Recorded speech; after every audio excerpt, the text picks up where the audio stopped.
In today's video, I'll answer your question, what did Jesus mean when he said, I am the good shepherd?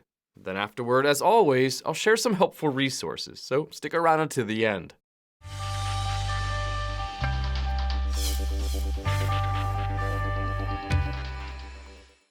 I am the good shepherd. John chapter 10, verse 11, is the fourth of 7 I am declarations of Jesus recorded only in John's gospel. These I am proclamations point to his unique divine identity and purpose. Immediately after declaring that he is the door, John chapter 10, verse 7, Jesus declares, I am the good shepherd. He describes himself as not only the shepherd, but the good shepherd. What does this mean? It should be understood that Jesus is the good shepherd, not simply a good shepherd, as others may be, but he is unique in character. The Greek word translated good describes that which is noble, wholesome, good, and beautiful, in contrast to that which is wicked, mean, foul, and unlovely. It signifies not only that which is good inwardly, that is character, but also that which is attractive outwardly. It's an innate goodness. Therefore, in using the phrase the good shepherd, Jesus is referencing his inherent goodness, his righteousness, and his beauty. As shepherd of the sheep, he is the one who protects, guides, and nurtures his flock. As he did in declaring that he is the door of the sheep in John chapter 10, verse 7, Jesus is making a contrast between himself and the religious leaders, the Pharisees. He compares them to a hireling, or a hired hand, who doesn't really care about the sheep. In John chapter 10, verse 9, Jesus speaks of thieves and robbers who sought to enter the sheepfold stealthily.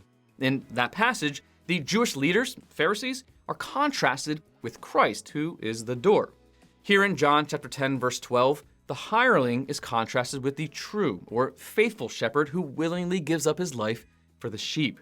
He was a hireling, works for wages, which are his main consideration. His concern is not for the sheep, but for himself.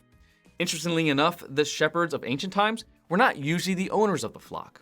Nevertheless, they were expected to exercise the same care and concern the owners would. This was characteristic of a true shepherd. However, some of the hirelings thought only of themselves. As a result, when a wolf appeared, the most common threat to sheep in that day, the hireling abandoned the flock and fled, leaving the sheep to be scattered or killed. First, to better understand the purpose of a shepherd during the times of Jesus, it is helpful to realize that sheep are utterly defenseless and totally dependent upon the shepherd. Sheep are always subject to danger and must always be under the watchful eye of the shepherd as they graze. Rushing walls of water down the valleys from sudden heavy rainfalls may sweep them away. Robbers may steal them, and wolves may attack the flock. David tells how he killed a lion and a bear while defending his father's flock as a shepherd boy in 1 Samuel chapter 17, verse 36. Driving snow in the winter, blinding dust, and burning sands in summer, long, lonely hours each day, all these the shepherd patiently endures for the welfare of the flock. In fact, shepherds were frequently subjected to grave danger, sometimes even giving their lives to protect their sheep. Likewise, Jesus gave his life on the cross as the good shepherd for his own. He who would save others, though he had the power, did not choose to save himself. The Son of Man did not come to be served, but to serve and give his life as a ransom for many. Matthew chapter 20, verse 28. Through his willing sacrifice, the Lord made salvation possible for all who come to him in faith. In proclaiming that he is the good shepherd, Jesus speaks of laying down his life for his sheep. Jesus' death was divinely appointed. It is only through him that we receive salvation. I am the good shepherd. I know my sheep, and my sheep know me. John chapter 10, verse 14. Furthermore, Jesus makes it clear that it wasn't just for the Jews that he laid down his life, but also for the other sheep that are not of this sheep pen. I must bring them also.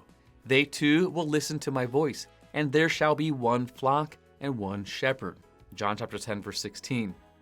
The other sheep clearly refers to the Gentiles. As a result, Jesus is the good shepherd over all, both Jew and Gentile, who come to believe upon him.